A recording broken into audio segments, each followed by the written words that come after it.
I think if I go at it, I made mistakes on deals. I'd openly admit it. I'd walk around talking about it. If I can make this big a dopey move, anybody can make a move. Don't be paralyzed. I made lots of mistakes on people. I hired people in the early days. I hired them almost always on resumes and slickness, which is probably inversely proportional to talent. So I did a number of these things on a fairly frequent basis, but I talked about it. I think the thing is, talking about what your mistakes are helps an organization enormously. Yeah. It allows them to feel free to make them. I mean, I bought an investment bank kid at Peabody. No one could make a mistake bigger than that. Boo-boos that we had, we didn't know how to run it, we had breakdowns in the system. We ended up on the front page of the Wall Street Journal 17 times in 14 months. Right-hand column, being called dopes. That's not fun. And we went through that because it was a cultural error that I personally made. And I owned up to it, talked to everybody about it.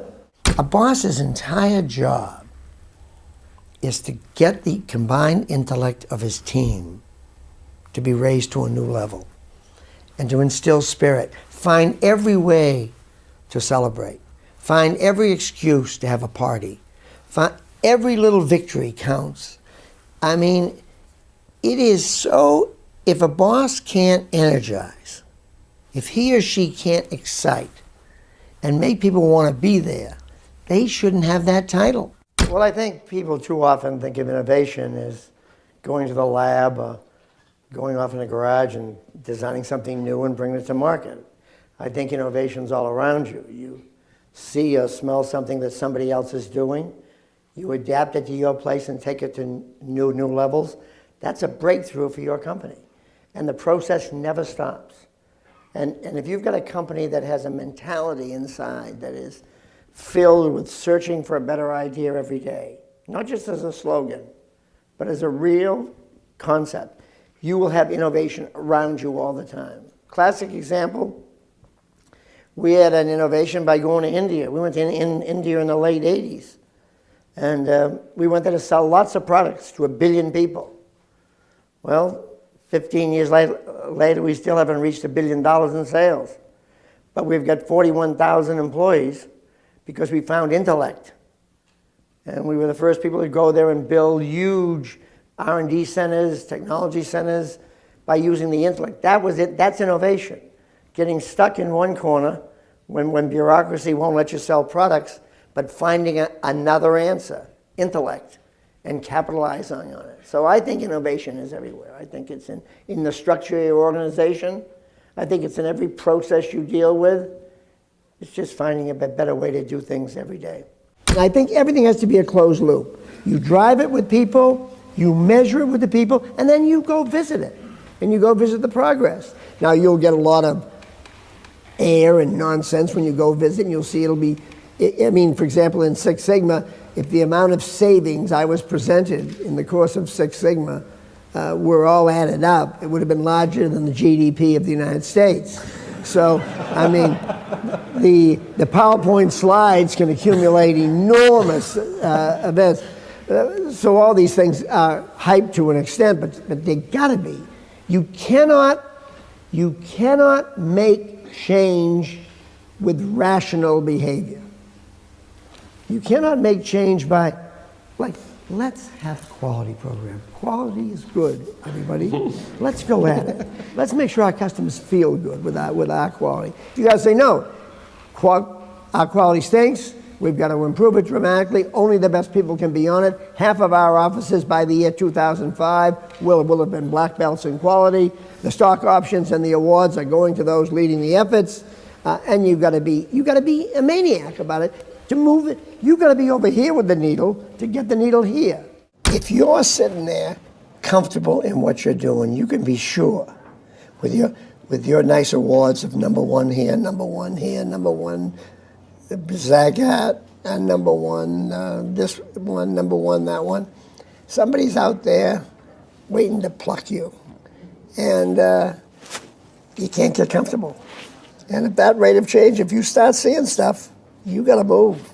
The only job of a leader is when you ran Ford Europe or anyone in this room running businesses, the only reason for having the job is to make the right trade-offs between cutting costs, productivity, efficiency, and developing new ideas and new products. Anybody in the world, for example, I love these CEOs that say, oh, I'd like to have it, I hate these analyst presentations, analysts are pressing me for quarterly earnings, et cetera, et cetera. Look, any jerk in the world can squeeze all day and say, talk to me in 5 years about my growth. Or anybody in the world can say, I'm dreaming. Please, I'm not going to make any numbers for a while. You can squeeze or you can dream, but a manager does both. A leader does both. You dream and you squeeze. You eat while you dream. And it's no getting around. That's why you're paid. Any jerk can do one or the other. But it's your job to make those trade-offs. You got to see everyone as a mentor. Your whole crowd, somebody who works for you might be a mentor. I remember when I became CEO, I was not a great financial wizard. I never did become a financial wizard, but at least I had this fellow who worked for me, 10 years my junior, 33 years old, who I made CFO. He basically dumped his brain into mine. I lived with him as we went through all the stuff, left side, right side, et cetera, on the balance sheet from A to Z. And he was an enormously valuable person. I've had people who were on my board who were completely committed to our success, who would challenge every people appointment I would make, who would ask me, are you sure? Are you right? I think the business media is a great mentor. You may laugh at that, but I think Fortune, Business Week, there's a business language. I find them mentors. Read every story. I can't understand why somebody can be in business and not read all those stories. I think you learn what strategies didn't work, did work. Some of the stories aren't quite accurate, some of them aren't true, so what? You're constantly learning the rhythm of business. So education and teaching is all around you. As far as today's release, we have an enormous cadre. People today are just better than they were before. It's more competitive. It's no longer, when you become CEO today, it's no longer the coronation. It's the beginning of a new competitive career. I remember in 1980, when I became CEO, I would go to these meetings where people would sit around and they had briefing books prepared by huge staffs, and they'd pontificate about the economy and this other nonsense stuff. Meant nothing. They're just mouthing words. It was ridiculous. Now today, people are in shirt sleeves, getting in there and doing it because the global competition is so tough. I think building an organization, building a team, the idea that Jack Welch is the hero of creating all this value is silly. Getting great people in all these jobs, it's a team that makes this thing happen. And so building a team is your strongest suit. And you've got to love your team. You've got to want your team to be promoted. And when you're coming up, the biggest problem I find with young MBAs, at first, the job is you shining, raising your hand, having the answers. They want to do that all the time. They just got out of school. They want to show you how smart they are. Now, the transition to manager, it all changes. It's about growing your people, not you. You grow from the reflected glory of your people. So it's all about making them flourish. I like to use the line that your job is walking around with a can of water in one hand, a can of fertilizer in the other hand, sprinkling it on the seeds and watching them grow. You'll get some weeds, and you got to pull those weeds out. So everyone's not going to flourish, but you've got to be thinking about all the time, loving to see your people thrive, loving to see them get promoted. It's a real turn on. It is what management's all about. It's about bringing to people great lives, great futures, changing their family's life. That's a turn on. It's a big deal. That's what you've got to think about. When you work in a business and you're asked to do something, If you just do what the boss asks you to do, you will end up just confirming what the boss wanted to have written down.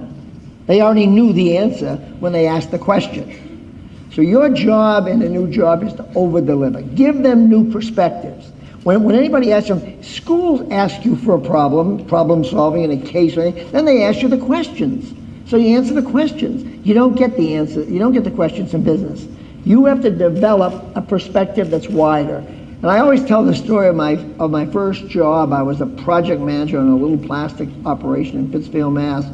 And my boss from New York was coming up to see, not my boss, my boss's boss, and they wanted me to come in one of those GE white shirt pitches to present the cases for my new plastic.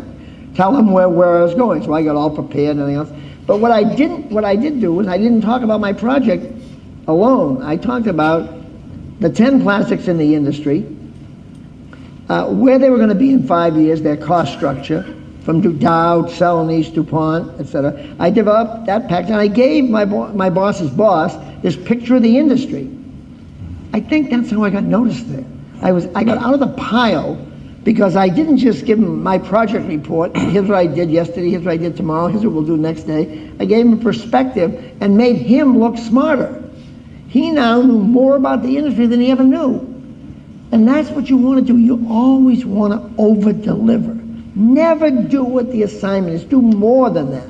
Wider, new insights, new horizons. Well, if you're a leader, you clearly have to demonstrate it.